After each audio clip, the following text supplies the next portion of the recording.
querido, a gente está começando, como eu falei, talvez você não saiba, a nossa série de mensagens, Jesus, o maior voluntário que já existiu.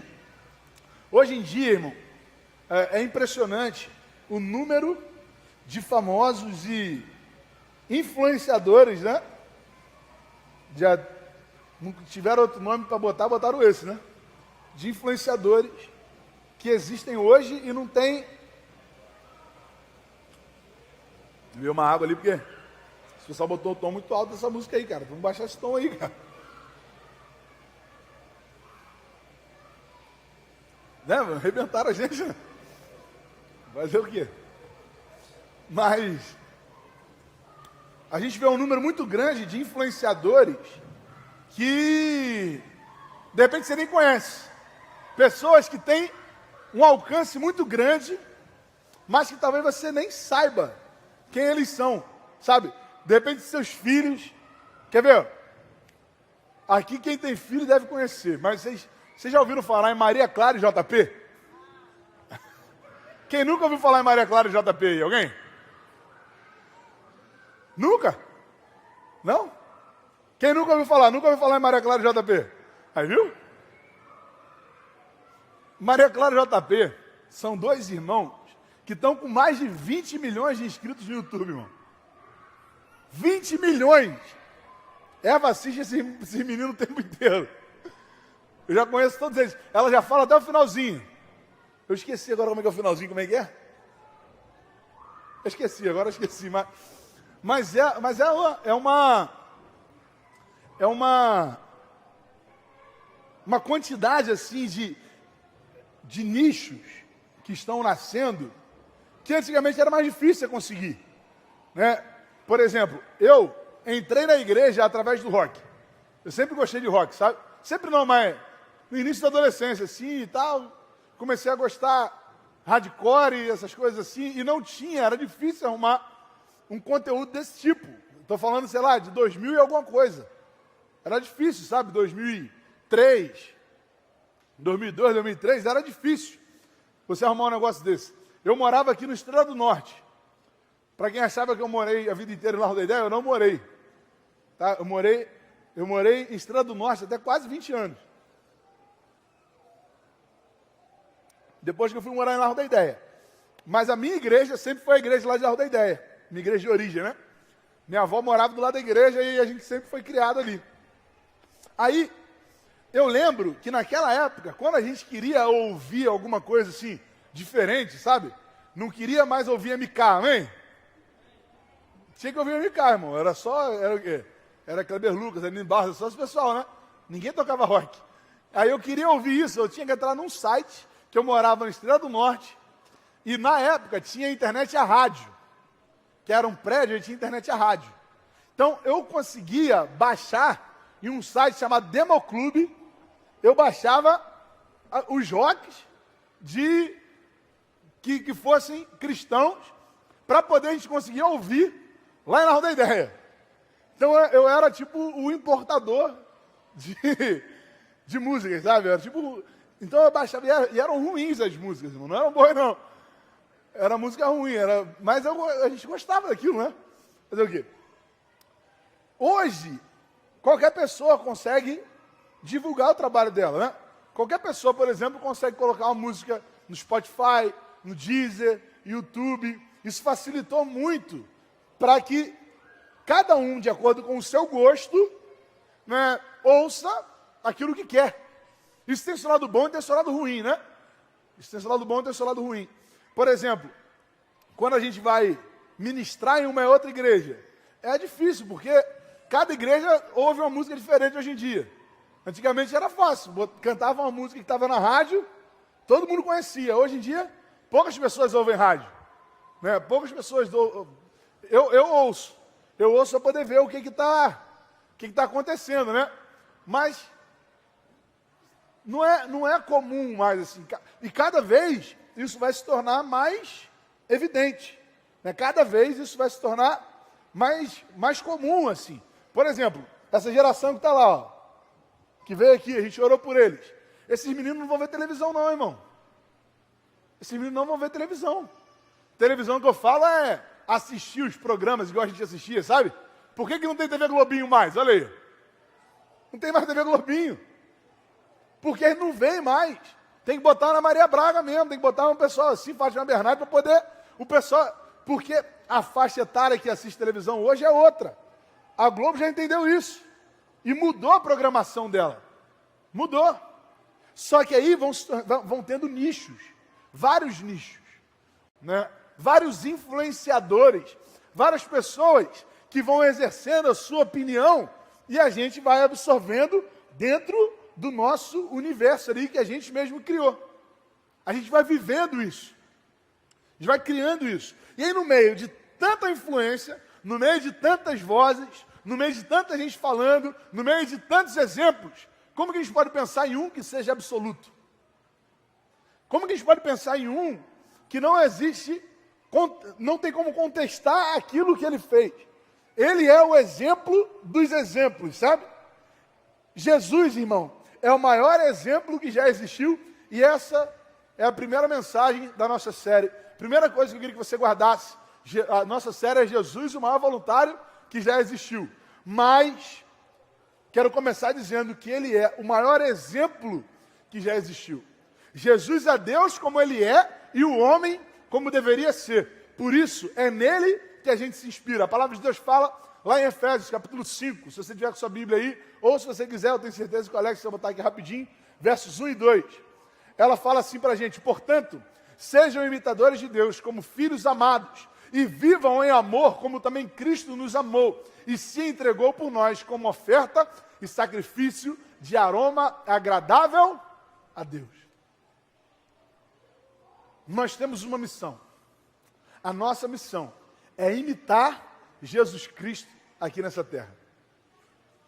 Inclusive foi dessa forma que nasceu o termo cristão, né? Foi uma ofensa. Uma ofensa que, na verdade, se tornou a nossa identidade. Querendo ofender aqueles que seguiam os ensinamentos de Jesus Cristo de Nazaré, usaram o termo cristão, pequenos cristos, para tentar ofender a gente. Só que, na verdade, essa é a nossa missão. Essa é a nossa missão. Imitar a Cristo aqui nessa terra. E aí, para começar, eu quero te perguntar uma coisa. Na sua agenda, irmão, na sua rotina, no seu dia a dia, será que Jesus estaria, ou melhor, agiria da maneira como você tem agido? Será que Jesus aceitaria os compromissos que você tem aceitado? Avalie aí, não é para você falar comigo não, só queria que você parasse para pensar rapidinho sobre isso. Será que Jesus teria a mesma agenda que você tem? E aí? Pensa aí. 5 segundos para pensar. Porque, meu irmão, se a gente não estiver buscando agir como Cristo agiria, simplesmente a gente não está sendo um cristão. Porque se ser um cristão é imitar a Cristo, se eu não busco ter a mesma agenda que Cristo teria se vivesse hoje nessa sociedade, simplesmente a gente não está vivendo como um cristão. Porque a gente não está imitando a Cristo. E aí, o próprio Jesus deixou uma ordem, um desafio. Porque imitar a Cristo não é uma sugestão. É uma ordem, é um mandamento. Ele ordena que a gente imite a Ele. Abra, por favor, a sua Bíblia em João, capítulo 13, verso 15.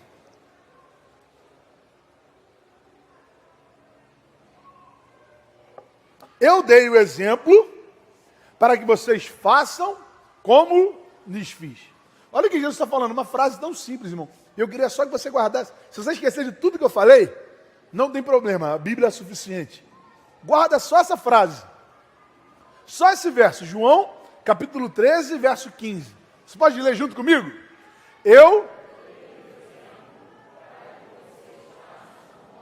Mais uma vez, irmão.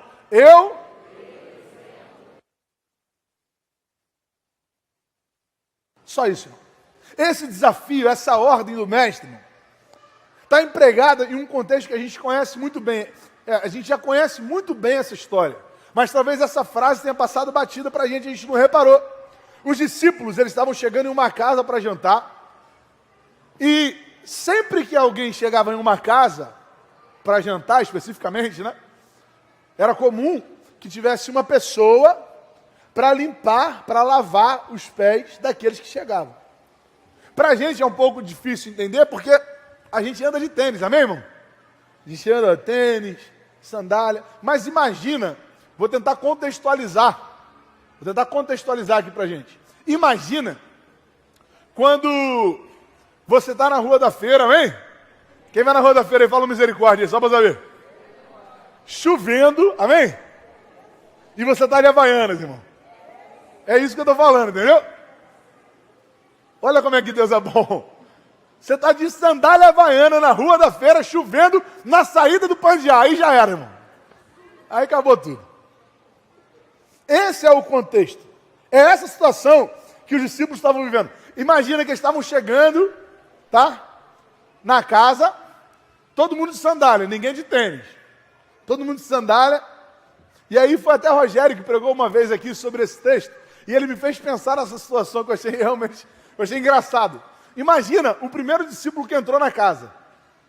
Tipo, o cara entrando e falando assim, rapaz, tem ninguém aqui para lavar os pés de ninguém, hein? E agora, como é que vai ser? Aí entra o segundo. Aí vai com o Tuca e fala assim, cara, não tem ninguém para lavar o pé não, mano. Como é que vai ser aí? Ele, rapaz, não sei não, mano.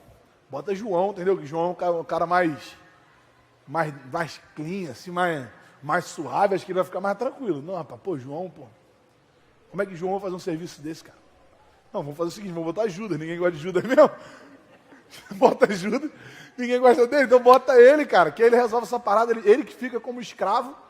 Imagina os discípulos assim, pensando sobre aquilo. E aí quando todo mundo parou, quem se levanta? O mestre. Quem se levanta é o mestre.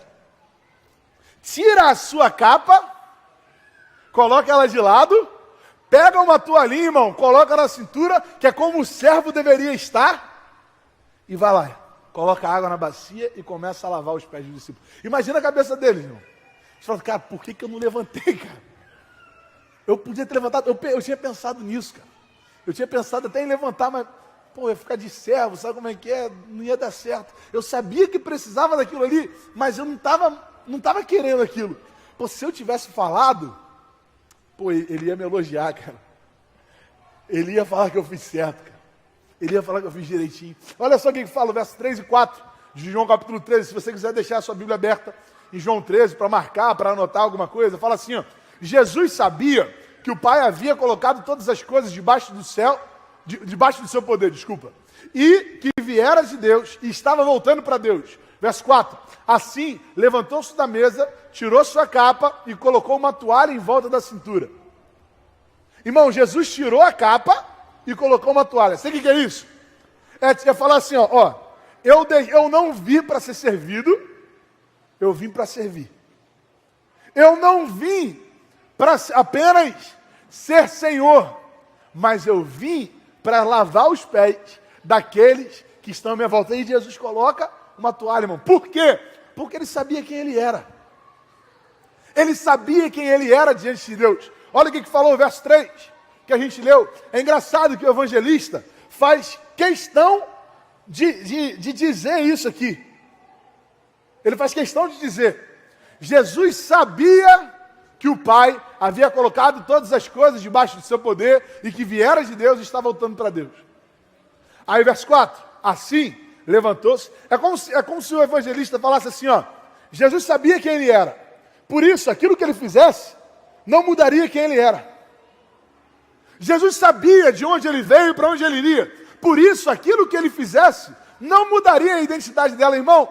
A gente está tentando se fundamentar em coisas fúteis.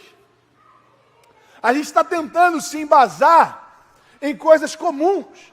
A gente está tentando se debruçar naquilo que o mundo se debruça.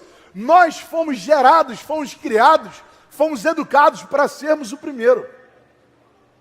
Se for para ser empresário, que a gente seja o que tem mais dinheiro, amém? A minha mãe falou amém forte, viu? Se for para ser um funcionário, que a gente alcance os altos cargos o mais rápido possível. A gente foi criado para ser o primeiro. E aí vem Jesus e fala assim, bem-aventurado é aquele que é o último. Bem-aventurado não é aquele que é o maior, mas é aquele que é o menor. Imagina, irmão. Imagina, tipo uma escada aqui, tá? Vocês são a sociedade e existe uma escada aqui. E aqui embaixo um espelho. Você está conseguindo criar essa situação na sua cabeça aí? Tá, ó, imagina aí. Ó, tem um espelho aqui e uma escada aqui. Aquilo que os homens veem é só o espelho. Aquilo que os homens são capazes de enxergar é só uma sombra do que realmente acontece. Hebreus fala isso. É só uma sombra. Imagina então que você está vivendo essa escada, e essa escada é a vida como ela realmente é. Quando você sobe nessa escada em direção a Deus, o que acontece no espelho que está embaixo? O que acontece com você no espelho que está embaixo? Você desce, irmão. Conforme você sobe, se o espelho está embaixo, você desce. O que os homens conseguem enxergar é só o espelho. É só uma sombra. E nesse percurso pelo sucesso, em busca do sucesso, a gente tem vivido uma vida sem sentido. Porque, para pensar, irmão. Para pensar nesses caras assim, com dinheiro. Não estou falando dinheiro, estou falando dinheiro. Se você for falar com o cara lá da Tesla lá, o que ele está querendo ganhar? Ele está buscando o que, irmão? Me fala, pode falar, me ajuda, vai. O que ele quer alcançar, me ajuda? Dinheiro, ele precisa de dinheiro. Não precisa, irmão. Sabe o que ele está fazendo? Correndo atrás do vento. Correndo atrás do vento. Porque nem toda a riqueza do mundo que ele alcançar vai ser capaz de mudar um tempo que seja na sua eternidade. Jesus sabia quem ele era. E por isso ele conseguiu viver o seu propósito. Quem você é diante de Deus? Quem você é diante de Deus? Quem você tem buscado diante de Deus? Jesus sabia. Não é o que a gente tem, não é o que a gente é capaz de fazer, mas é sobre dependência. Sabe por quê? A gente não está disposto ainda a servir, a ser um voluntário. Porque alguém mandou Jesus levantar para lavar o pé de alguém? Alguém pediu para Jesus fazer isso? Não. Jesus fez isso voluntariamente.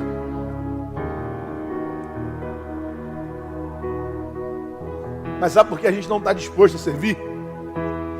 Porque a gente ainda não sabe quem a gente é diante de Deus.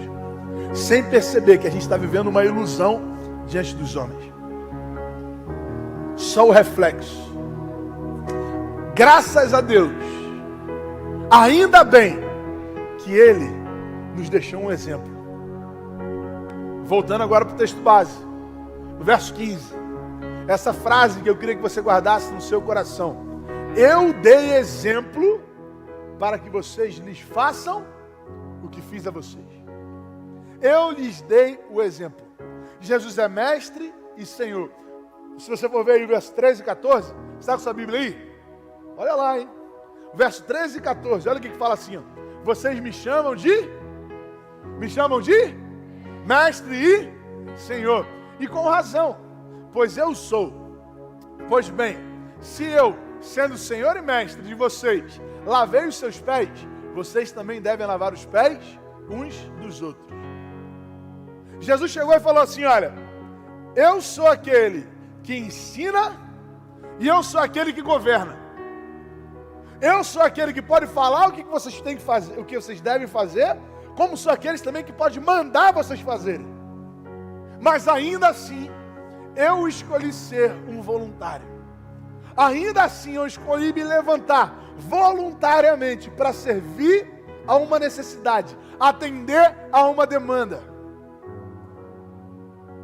Meu irmão, Jesus podia mandar alguém fazer aquilo, não podia? Imagina. Amém? Terça-feira tem GC, quem está feliz aí? Terça-feira tem GC, e aí você está lá no GC, e aí chegou lá no GC, o líder do GC falou assim, gente, olha só, eu queria pedir ao irmão Sodré, vulgo Cleiton, para lavar aqui os pés dos irmãos que estão aqui. E aí o Cleiton vai e se levanta, lava o pé de todo mundo, e aí o líder do GC fala assim, ó, Henrique, né? Henrique é o líder do GC lá, né? Henrique Bruno, né? E aí Henrique fala assim, ó, tá vendo, irmãos? Como o irmão Sodré fez, a gente precisa fazer também. Olha a humildade do irmão Sodré. Mas não é isso, irmão. Não foi isso. Jesus não mandou que alguém fizesse, ele poderia fazer. Poderia fazer uma dinâmica de grupo, amém? Mas não. Ele se levantou e ele fez. Porque o discurso impressiona, mas o exemplo, irmão, arrasta. O discurso é capaz de impressionar algumas pessoas, mas o exemplo arrasta. E Cristo é a nossa referência, o nosso norte, o nosso exemplo. E ele ficou aqui durante 33 anos para a gente entender como um homem deveria agir. Filipenses, lá no capítulo 2, versos 5, 6 e 7, o apóstolo Paulo fala sobre o nosso posicionamento, tendo Cristo como referência. Ele fala assim, ó, seja a atitude de vocês a mesma de Cristo Jesus, que embora sendo Deus, não considerou que o ser igual a Deus era algo que devia se apegar, mas esvaziou-se a si mesmo, vindo a ser o quê, irmão? Vindo a ser o quê? Servo. Aquele que ensina, aquele que governa, escolheu servir. E ele é o maior exemplo que eu e você podemos ter. Ele é o maior exemplo que eu e você queremos ter. E o próprio apóstolo Paulo, que escreveu essa carta à igreja de Filipos, quando ele ia se apresentar, ele se apresentava assim. Ele escreveu assim, Paulo, servo de Jesus Cristo de Nazaré. É como se Paulo chegasse, cheio de atribuições, cheio de características, cheio de credenciais. Se ele falasse assim, ó, só tem duas coisas que vale a pena você saber sobre mim. A primeira é que meu nome é Paulo. A segunda é que eu sou servo. Só existem duas coisas que são realmente relevantes. A primeira é quem eu sou. A segunda é para que eu nasci. E para que você nasceu, meu irmão? Para que eu nasci? Nós temos um exemplo. Nós temos alguém a seguir. Eu lhes dei o exemplo. Para quê? Para que vocês façam como lhes fiz. Bota aí, por favor, Alex, mais uma vez. O verso 15, para poder ficar aí na nossa cabeça. Você guardar isso. Vamos ler mais uma vez. Me ajuda aí, vai. 1, 2, 3 e já.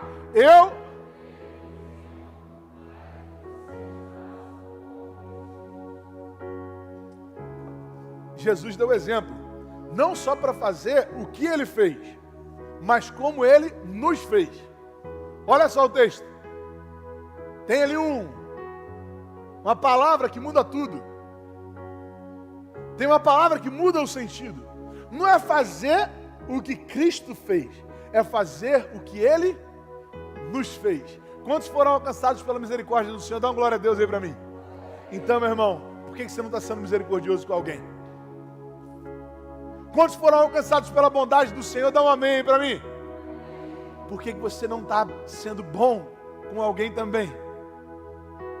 Não é só o que ele fez, é o que ele fez sobre nós. Sabe por que nós não estamos dispostos a servir? Porque também não conhecemos o poder daquele que operou sobre as nossas próprias vidas. Não conhecemos o amor verdadeiro que nos alcançou. Por isso que a gente não se move e a gente está vivendo dentro do nosso próprio comodismo. Será que Jesus teria a sua agenda? Será que Jesus faria aquilo que você tem feito? Deus fez, faz e fará maravilhas através daqueles que se disponibilizam. Não é daqueles que podem, irmão. Porque Jesus nunca chamou um desocupado, cara. Jesus sempre chamou alguém que estava fazendo alguma coisa, reparou? Moisés estava lá cuidando das ovelhas de Jetro. Gideão estava malhando trigo no lagar. Todas as vezes, alguém estava fazendo alguma coisa. Pedro estava lá, irmão, pescando lá dele, lá, tentando arrumar um sustento. E aí vem Jesus e fala assim, me segue, filho. Sabe por que você está ocupado demais para servir? Porque você não está entendendo o poder daquele que está te chamando. Irmão, eu falo isso com muito carinho. Eu fico meio até preocupado de ficar confrontando a gente, sabe? Mas ela me confrontou. Se estiver confrontando você, é porque eu estou pregando certo. Se não estiver confrontando, é porque eu estou pregando errado. Essa palavra me confrontou. E eu não vou ser confrontado sozinho. Eu preciso compartilhar com você. Porque o reino de Deus, o poder da igreja está no poder do todo, no poder de todos. Algumas pessoas, a gente, na verdade, às vezes cria uma imagem sobre um Deus que está tipo no céu, sabe? Sentado num trono, ouvindo uma música maneira e curtindo assim. Esse coral aí, cara, esses anjos ali, ó. Não é assim? Parece assim, Deus está no trono, curtindo lá, os anjos cantando, os anjos te louvam. E Deus está lá em cima, irmão, nem ligando para nada. Irmão, não é isso. Deus está agindo. Deus está se movendo. Deus está em movimento o tempo inteiro, capacitando pessoas, enchendo os seus seguidores de graça, misericórdia e poder, para que através de nós, esse mundo seja alcançado e seja transformado, como nós fomos também. Como nós fomos também. Imagina, irmão, você deitar sua cabeça no travesseiro um dia à noite e falar assim, hoje eu trabalhei em equipe com Deus.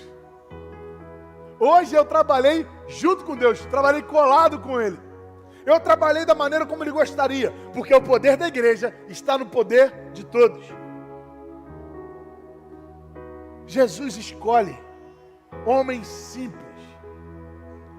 Jesus não mandou ninguém para o seminário, irmão. Jesus não mandou ninguém fazer cursinho de missões antes.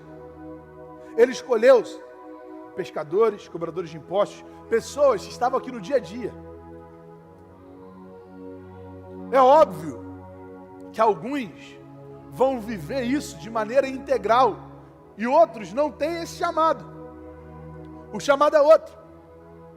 Mas o reino cresce quando pessoas comuns entendem que fazem parte desse projeto de redenção da humanidade.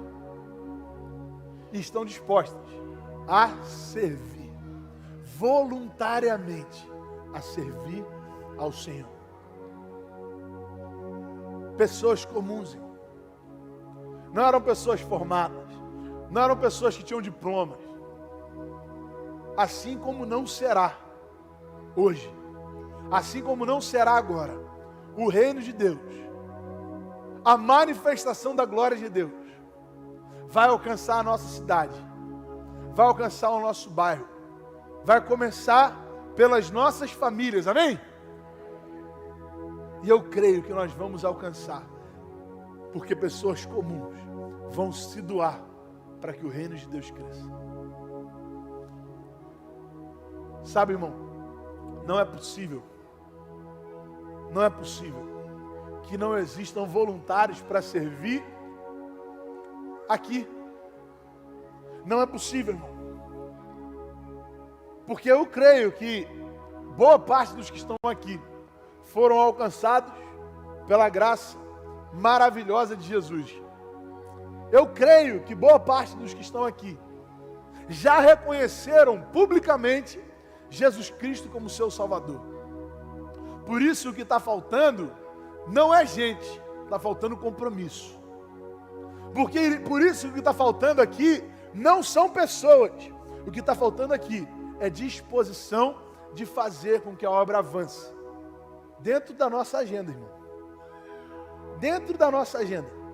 Dentro do nosso dia a dia. Dentro da nossa rotina. Porque Deus está em movimento.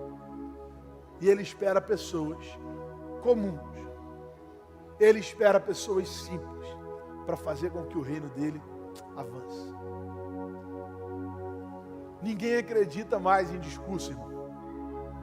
Ninguém acredita mais em discurso. Tanta gente fazendo discurso para a gente o tempo todo, né?